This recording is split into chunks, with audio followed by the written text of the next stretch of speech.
Mga boss, buong mundo, buong bansa ay nagpapaligsahan sa paggawa ng mga banner, ads, commercial, para yun ay pang-akit mga boss sa mga turismo mga boss, no? Para pumasok sa kani-kanilang bansa at mamasyal ito mga boss. Dahil isa itong mahalaga na ipakilala o ipromote mo ang iyong bansa sa buong mundo para pumunta sila dito mga boss at magkaroon naman ng kita dahil malaki ang kinikita pag maraming turismo ang pumapasok sa ating bansa. So yun ay kita ng Pilipinas mga boss. So kagaya nito, Malaysia mga boss, yan, Trolle Asia. Tingnan mo naman kung gaano kaganda yung mga buildings, yung kanilang billboard mga boss pa lang, eh mukhang maakit kang mamasyal na sa Malaysia mga boss. Siguro ngayon pa lang, pinag-iisipan mo na at pinagtabihan mo na ng iyong sahod para baka sakali, sa sunod, pag ikaw ay may bakasyon sa iyong trabaho, mapuntahan mo tong mga pinakita nila sa kanilang billboard, mga boss. Talagang nakakaakit ng mga turista. Bali, mga boss, heaven on earth. So, kita mo naman yung kanilang billboard, mga boss, kung gaano kaganda. Yan, no? Talagang maakit ka sa mga kagubatan na yan, berdeng kagubatan. So, maakit din to ng mga turista, mga boss. Vietnam, live fully in Vietnam. Yung kanilang hanging bridge na may kamay mga boss ay nakakaakit, parang nasa heaven ka pag dumaan ka dito mga boss. Talagang amazing ang Vietnam. Kita mo naman, ngayon pa lang maakit ka na at mag-iipon ka ng pera para mapuntahan yung lugar na yan. Thailand, beaches nila mga boss. Kita mo naman kung gaano kaganda yung kanilang billboard pa lang yan mga boss ha. Ilagay mo yan sa mga highway at ipalabas mo yan sa mga commercial sa TV at pag napanood yan ng mga dayuhan, turista ay dadayuhin yung lugar na yan mga boss. Talagang nakakaakit. Amazing. Blue yung kulay ng dagat nila mga boss. Kitang-kita mo talaga sa billboard. Pero only in the Philippines.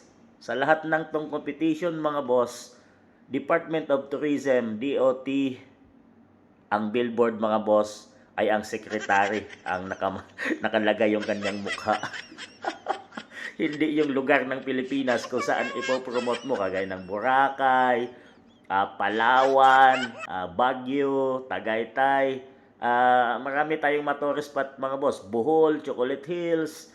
So maraming mga magagandang pasyalan at tourist spot sa ating bansang Pilipinas. Pero kakaiba ang billboard na ginawa ng DOT Secretary Cristina Garcia Prasco.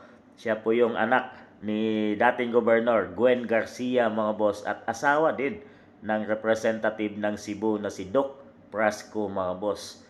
So kakaiba ang billboard ng Pilipinas, matatawa ka mga boss dahil mukha ng sekretary ang nandyan.